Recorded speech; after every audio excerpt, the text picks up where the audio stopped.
every event, the founding members of this forum nominate an organization that we want to support and help reach a goal. This event, we've actually nominated Dress for Success as our charity and an organization that we actually want to help. So we have the pleasure of having Eleni Psillakis, who is the manager of Success Works, a program that's run by Dress for Success Sydney. They basically support women with a criminal record get back on their feet and get into employment. Eleni uses both her lived and professional experience to help women with a criminal record challenge the discrimination they face as they try to rebuild their lives. Last year, Eleni won a Brave Rising Star Award at the 2020 Women with Altitude Awards. She's also a member of the Keeping Women Out of Prison Coalition.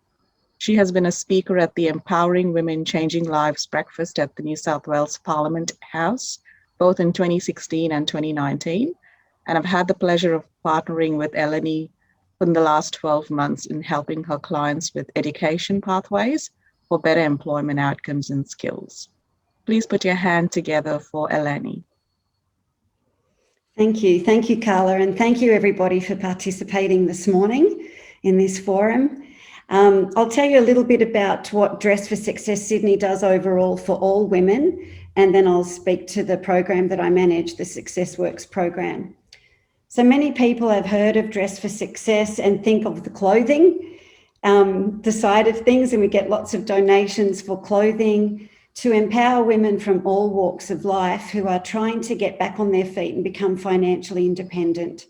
So they may be women who are refugees, women who have fled domestic violence, women who have been, say, married for 30 years and suddenly find themselves divorced and have never been employed before. They've been mothers and caregivers, and suddenly they have to get paid employment. And, you know, we all know that women in their 50s are our fastest growing group of homeless people. Could I just ask if there's someone who hasn't got their mic on mute, to mute if that's possible? Thank you. So we help women from all walks of life to get back on their feet by providing them not only the clothing to present at an interview or to get started when they get a job, but also the tools to get themselves ready in terms of a resume. We have a career support program that has been running online since COVID, so it's expanded our reach. So we have corporate organisations running those workshops, Right Management, Accenture, running workshops on discrimination, how you put your best foot forward in a resume, how you present at an interview, a whole lot of industries.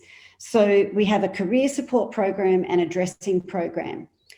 But 3 years ago, the founder of Dress for Success Sydney, Megan Etheridge, put together some grant funding to support women with a criminal record. She has always had a heart for women with a record, and Dress for Success has always sent clothing to the prisons for women upon release or when they're presenting to court.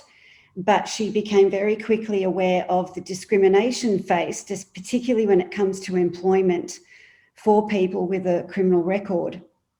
And I put a post up on social media. I hadn't met Megan at this stage. For one of my previous employers asked me to do write a 4-day program around people trying to get employment when they had a record and how they overcome that barrier. So I posted about this little 4-day workshop that I put together, and I tagged a few people, and Megan Etheridge contacted me and via my website and said, what's your interest in people with a criminal record, helping them get back on their feet? And I said, I am one of those women, and I know how hard it is when you are released from the prison gates and you are told to get back on your feet, contribute to the community and get on with your life.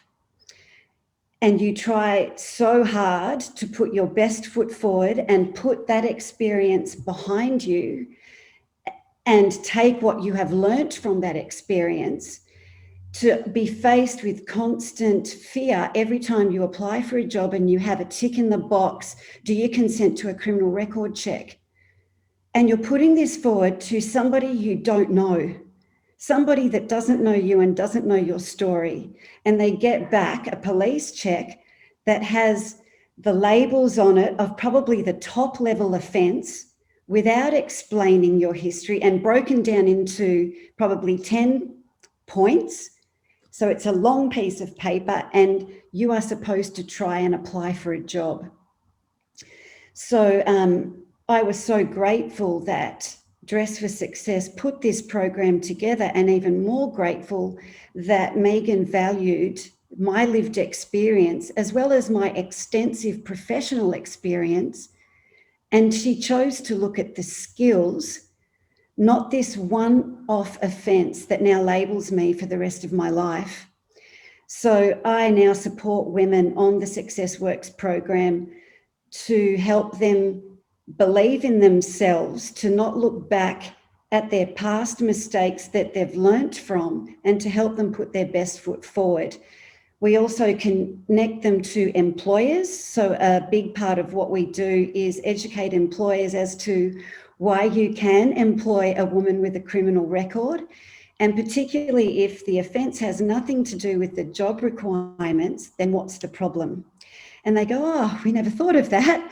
So, you know, there is you can conduct your own risk assessment, and the women are more than happy to be given the opportunity to tell their story. So there is context around what you get back on a police check.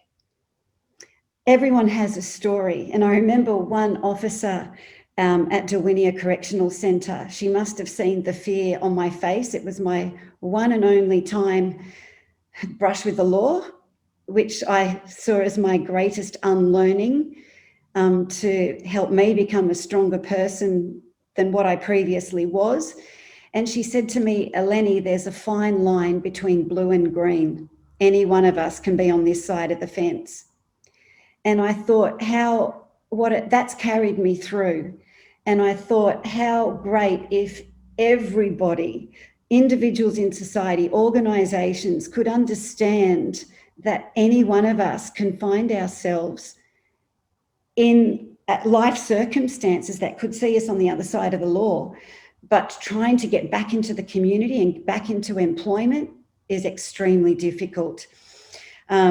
It's probably one of the only things that is not listed on the list of diversity and inclusion on many companies and organisations' website.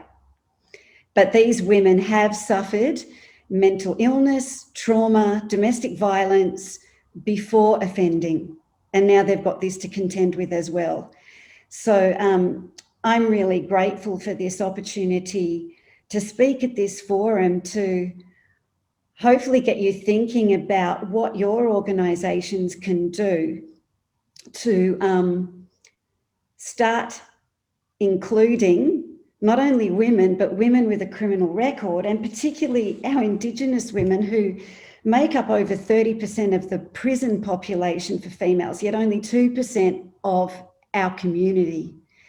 And that's a sad, sad statistic. We have had great success on this program. By the way, we've had about over 90 women touch base with the program. About a third of those have dropped off, and we have found that it's been due to housing instability. So, you know, how can you expect someone to try and gain employment when they haven't got a roof over their head? And in 2019, 900 women were released from New South Wales prisons to homelessness. And when you get stories and you hear women say, you know, I'm trying to get a house, I've got to show a diary that I've applied for 20 apartments to live in, and then I've got to apply for so many jobs and send that through. I have had one woman say, this is so hard out here, jail is easier. Now that's a sad, sad state of our society when someone says that. So if you want to reduce crime rates, how about giving people a chance to get employment?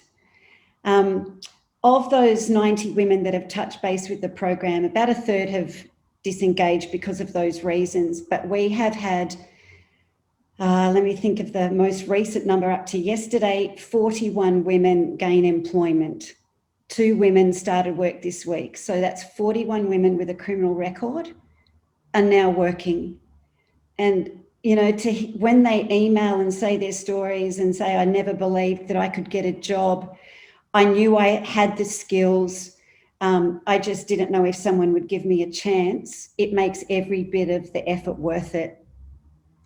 So I'm really excited that this forum is dedicated to support and financially able to, you know, if you are able to give and support this cause. Our funding runs out at the end of this year, but we have an evaluation done by Sydney University that should be ready next week that we will be able to send out to people just to show that this program is working. So they have the support of myself, the support of all the services of Dress for Success.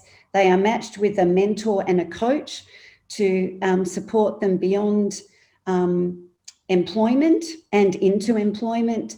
We've got some great employer partners like Harris Farm Markets, Accor Plus Hotel Group, some disability support services have employed some of our women and worked with them rather than go, you know, no, you can't have a job because you've got a record.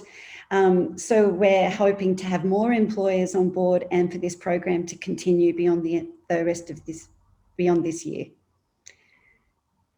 So thank you, Kayla. Thank you for the opportunity. Thanks, Eleni.